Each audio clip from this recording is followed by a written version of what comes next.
Yo, what is up, guys? Today I'm going to be doing a week zero recap. So, everything that went on in college football this past weekend. Very excited that it's back.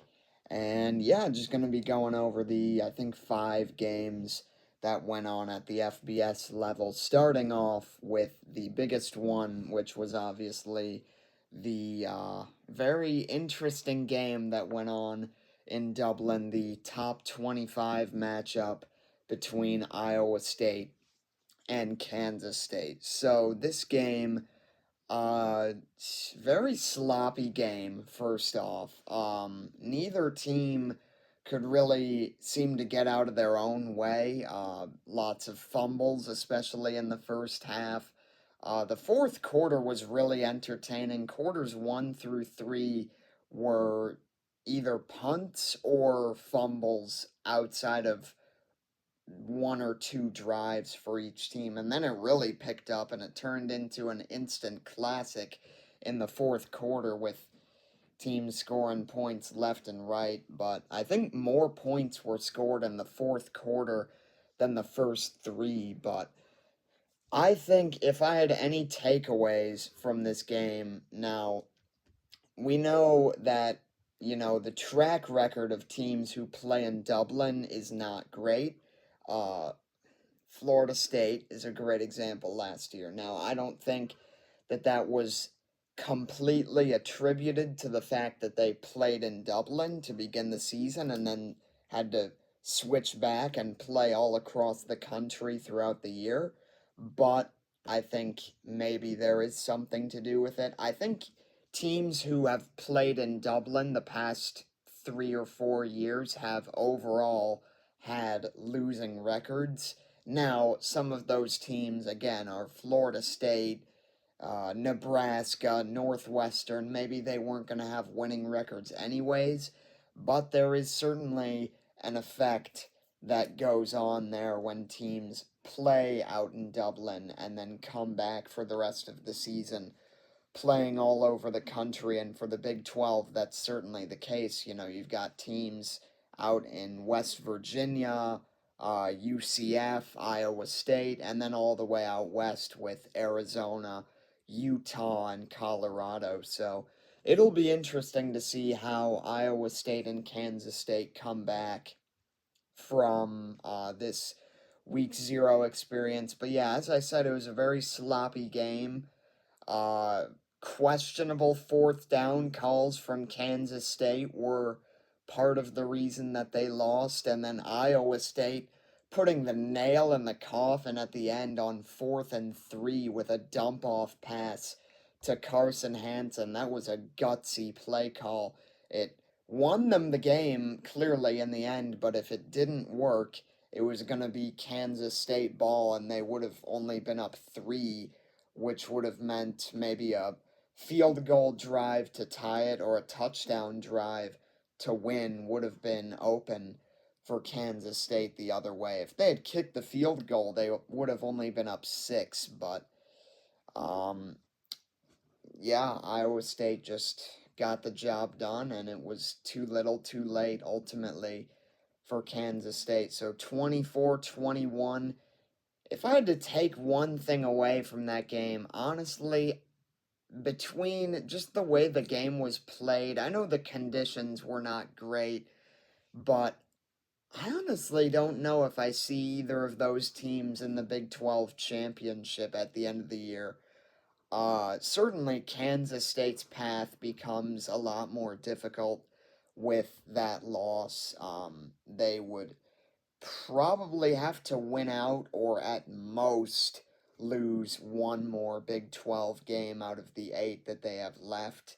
Iowa State, I don't know off the top of my head, but I would imagine that is one of their tougher or toughest Big 12 conference games. So, big win for them, but yeah, I don't know if I see them going to the Big 12 championship after that.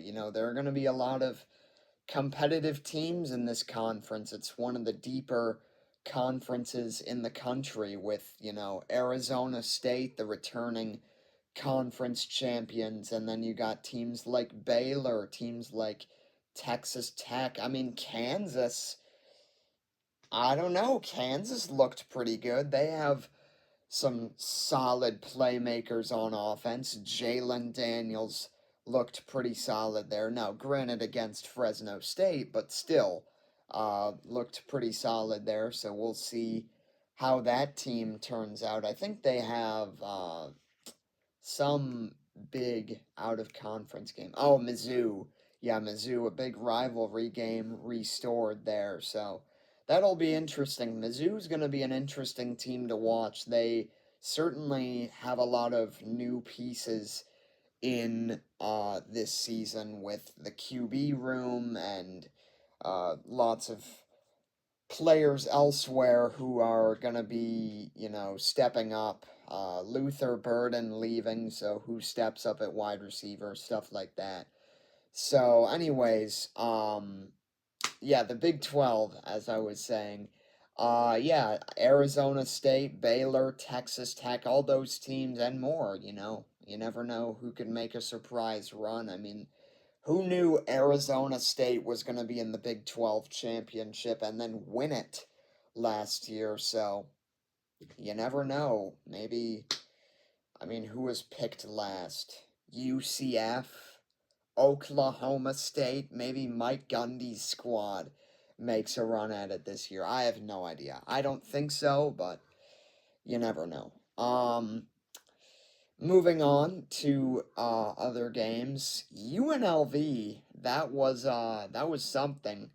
I didn't watch that game at all. I didn't know where it was televised, maybe on some Mountain West specific network, but the offense looked very good.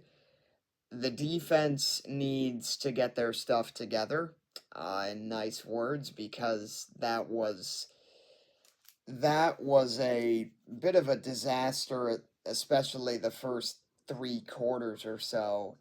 31 points against Idaho State, who I don't even think is that strong of an FCS team. I mean, it's one thing if you've got like Montana State or North Dakota State or South Dakota State, one of the Dakotas, or just one of the strong uh, FCS schools in there in week 0, and they just catch you off guard. I don't think Idaho State is one of those teams.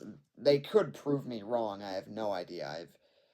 I couldn't tell you a player on that team, but still, not very impressive. Not a very impressive start to the Dan Mullen era then, or then there. I don't know. I don't know, man.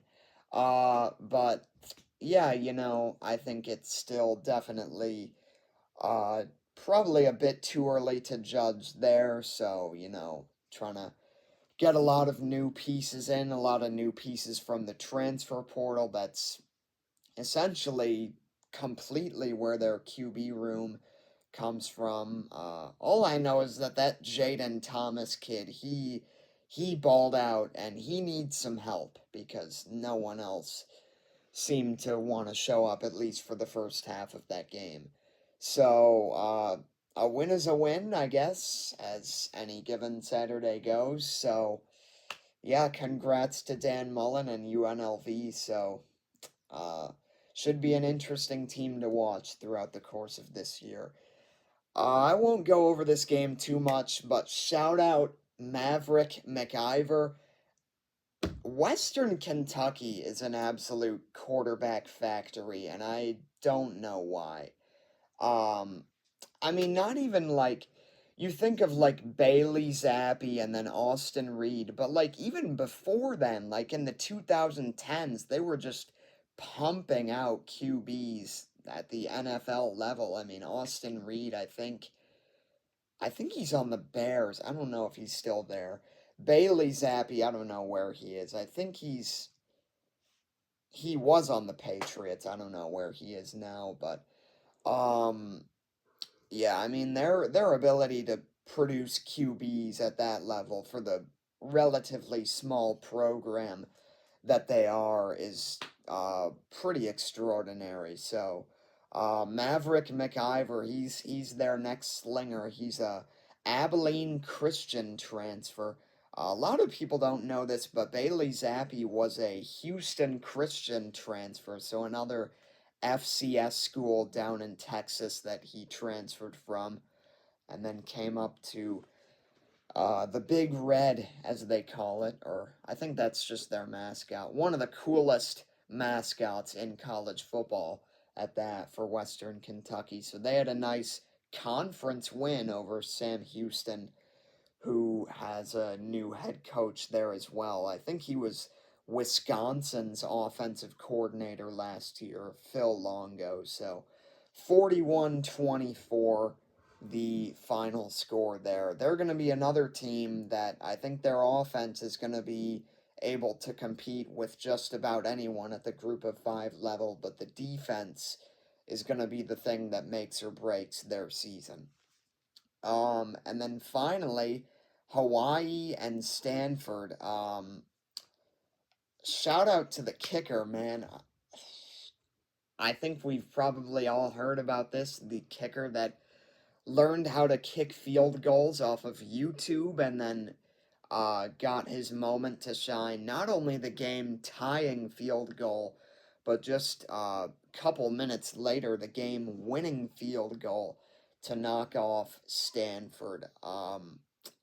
Ben Goldbranson, man, you gotta feel bad, but you gotta just wonder what's going through these guys' minds when they make some of these throws. Especially, I mean, for a guy that's been like at the group of or sorry, Power 5 level or Power 4, whatever you want to call it, for so long. I mean, he was with Oregon State for as long as I can remember. He's been there 2020, 2021, and he was, a starting QB with experience there. But you know what? Guess who transferred out of Oregon State to an ACC school and then stunk it up in week 0?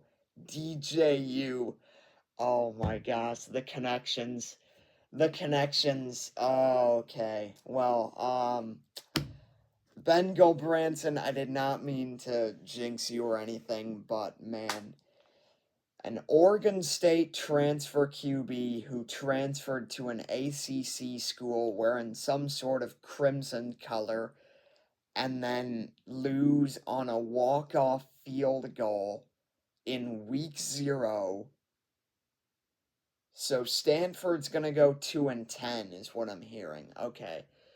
Well, honestly, they might have anyways. Let's be real. But anyways, if they are anywhere near competitive in the ACC, I would be shocked. But the new QB there, Micah Alejado, not the best performance, but definitely some injury concerns there, and he fought through it.